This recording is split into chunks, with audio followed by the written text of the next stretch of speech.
Bienvenue à l'émission Cédric Music Station. Aujourd'hui, je reçois Sarah Lorkman. Tout de suite le live et après l'interview.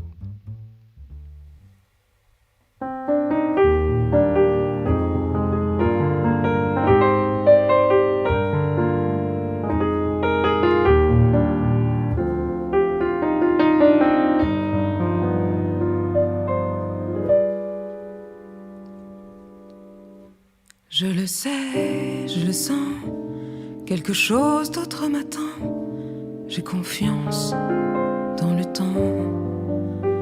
Je m'accroche, je m'approche au plus près du firmament.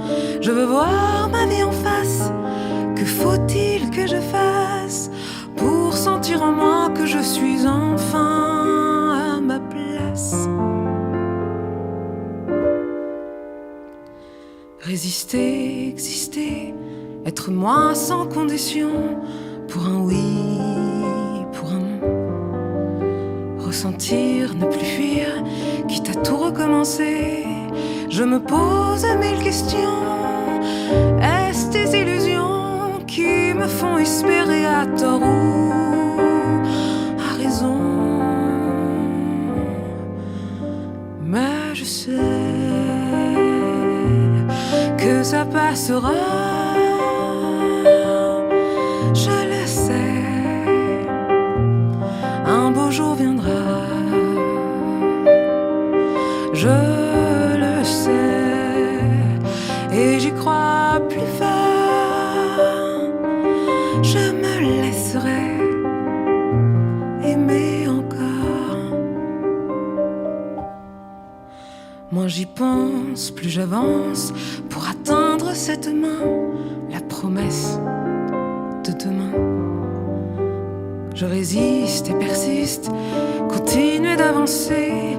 Tout cela n'est pas en vain, tout cela n'est pas pour rien. Parfois les détours font partie du chemin. À mes choix, à mes doutes, à ces moments qui me coûtent à en perdre la foi, à mes pleurs, mon dépit, à toutes ces journées de pluie, à ma terrible impatience, à ces moments de souffrance, pour sentir en moi que tout ça c'est de la chance. Oui, je sais que ça passera, je le sais, un beau jour viendra, je le sais, et j'y crois plus fort, je me laisserai aimer encore.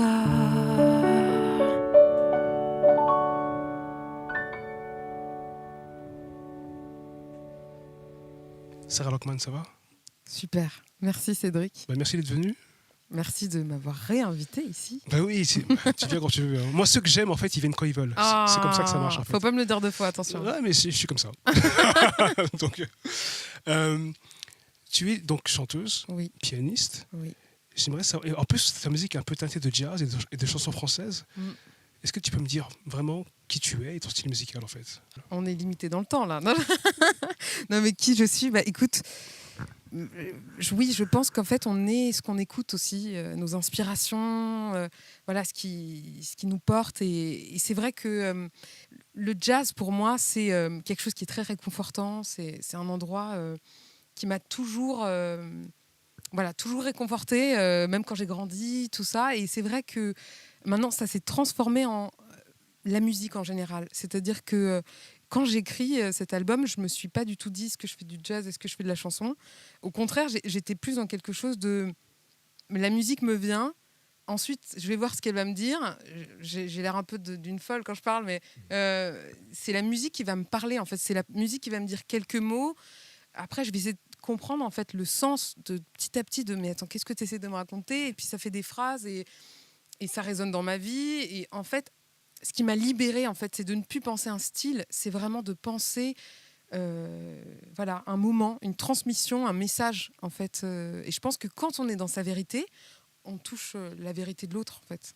D'accord, mais comment est-ce que tu arrives à mêler justement le jazz et la chanson française, qui sont deux univers totalement différents, Et ben, pour pas tomber dans un cliché de l'un ou de l'autre, en fait? ouais, en fait, c'est vrai que j'aime beaucoup aussi Aznavour, et on pourrait croire que c'est uniquement de la... Enfin, comment dire en fait, c'est très difficile comme question, je t'explique pourquoi. Parce qu'avant d'écrire cet album, on m'a souvent dit, oui, mais si c'est en français, ça va être de la chanson. Comme s'il y avait, tu vois, le fait de catégoriser les choses. Et je sentais en fait que j'avais envie de faire sonner les mots, tu vois.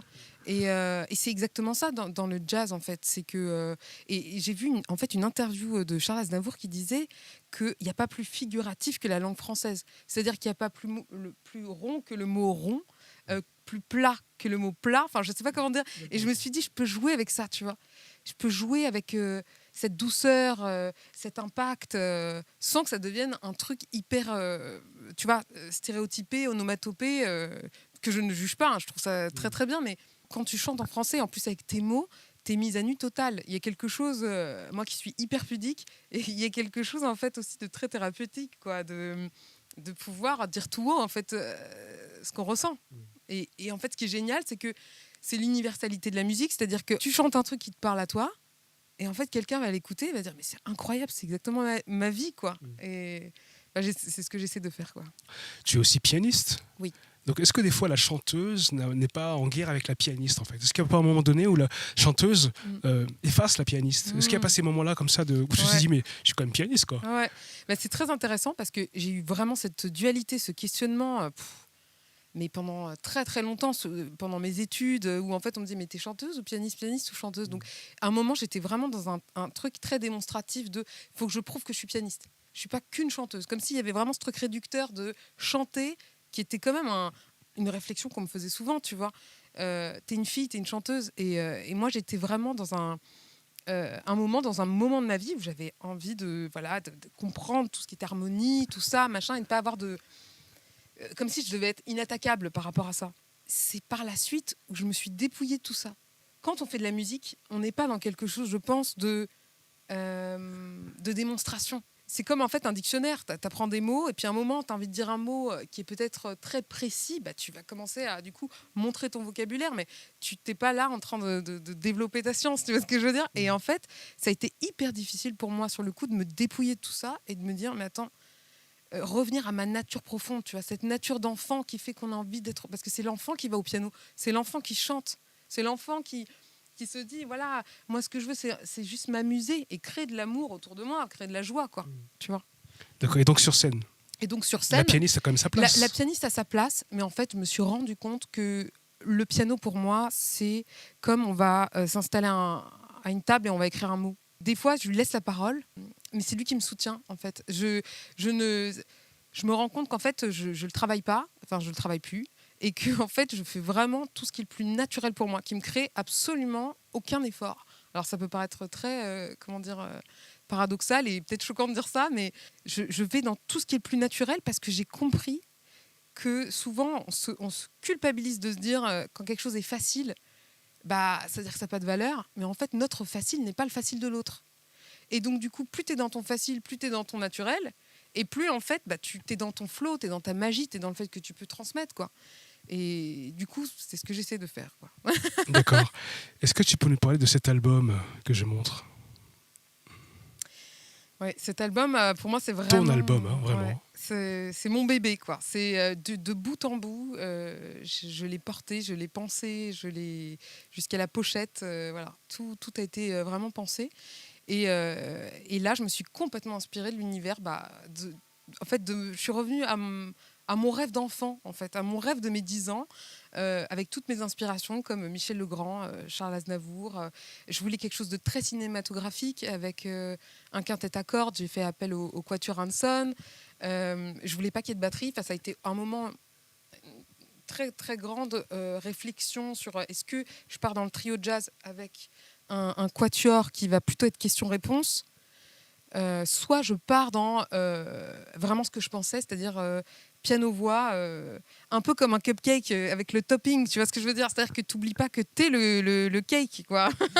et en fait, et tu tiens la baraque, quoi. Et pour moi, c'était un gros challenge d'être là, piano-voix, avec écrire les textes, écrire la musique, Voilà, j'ai fait que 2 reprises sur l'album.